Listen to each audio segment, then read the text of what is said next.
La chaîne de l'espoir, c'est l'histoire d'une rencontre. Il y a 30 ans, avec Alain Deloche, et à l'origine, Bernard Kouchner qui a transformé ma vie. On a fait la mer de Chine, puis on a fait médecin du monde. Et au bout d'un moment, en tant que chirurgien, on ne se sentait plus très bien. Et nous sommes partis et avons fondé la chaîne de l'espoir avec Alain, l'idée étant de lutter contre l'inégalité fondamentale du lieu de naissance d'un enfant. Pourquoi un enfant serait condamné à Bamako alors qu'on peut l'opérer à Paris? J'ai voulu mettre nos compétences au service des plus démunis et finalement réparer une injustice fondamentale qui est le lieu de naissance. Deuxième pierre, le premier enfant. Le premier enfant cardiaque qui vient, qui est opéré à Broussais, famille d'accueil. On pensait que ça serait difficile, même un peu gênant de mettre un enfant malade dans une famille. Pas du tout, je me trompais. Ces familles d'accueil, c'est le pivot de la chaîne de l'espoir. Et chapeau bas, c'est un acte d'amour.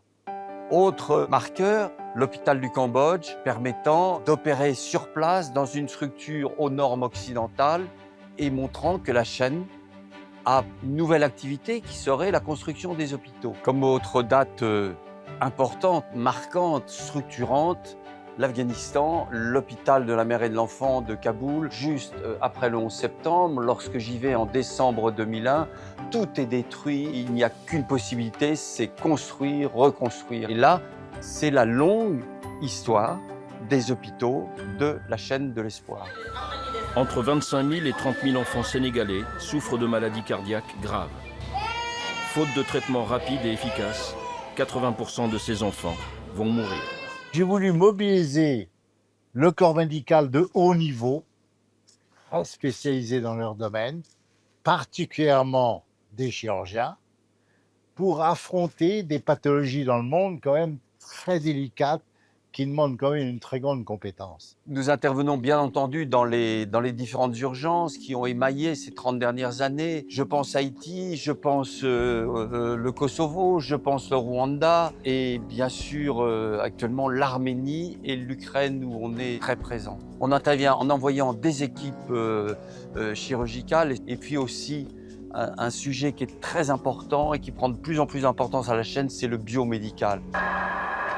Envoyé spécial vous a souvent parlé au cours de ces 15 dernières années de la chaîne de l'espoir, cette association de chirurgiens français qui dans un premier temps opérait en France des enfants venus de pays du tiers-monde. Les médias, envoyés spécial et d'autres émissions ont permis, je crois, la vraie naissance de la chaîne de l'espoir parce que derrière les médias, il y a les dons. Les donateurs étaient la clé du succès de notre aventure. Un don, celui d'une généreuse retraitée de Normandie. Elle a permis à la chaîne de l'espoir d'ouvrir 2 blocs opératoires au Mali. La chaîne, c'est d'abord une équipe soudée. Il n'y a pas de projet sans une amitié très forte avec un médecin, un anesthésiste, quelqu'un du terrain. Cette relation humaine permet de soulever des montagnes. Chaque ONG a son ADN. L'ADN de la chaîne de l'espoir, c'est l'enfant. On opère en ce moment à peu près une centaine d'enfants en France chaque année.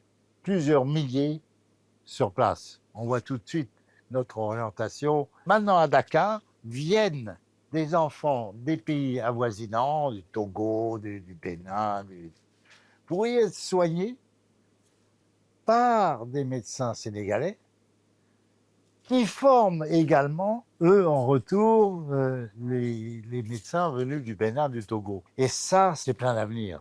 C'est plein d'avenir. Après 11 600 jours, c'est-à-dire 30 ans, j'ai un regard de stupéfaction. De stupéfaction de ce qu'on a réussi à faire tous ensemble. Cette chaîne humaine qui est passée au-dessus des bisbilles habituelles. L'ONG qui se fracasse au bout de 10 ans, avec des égos et autres. Et c'est peut-être la marque d'Alain. N'oublions pas que la médecine est un passeport allant directement au cœur des autres. Et la médecine peut être un lien dans une époque où on ne pense qu'à se refermer sur soi, où nous avons peur de l'autre. Et soyons des gens qui apportent le soin, mais qui apportent aussi le dialogue, le discours et l'échange. Moi qui suis protestant calviniste, on nous interdit la fierté. Par contre, on peut peut-être dire que j'ai fait quelque chose d'utile. Et surtout, je reprendrai l'idée de semer quelque chose qui a germé. Particulièrement pour les jeunes du monde entier qui attendent beaucoup de nous.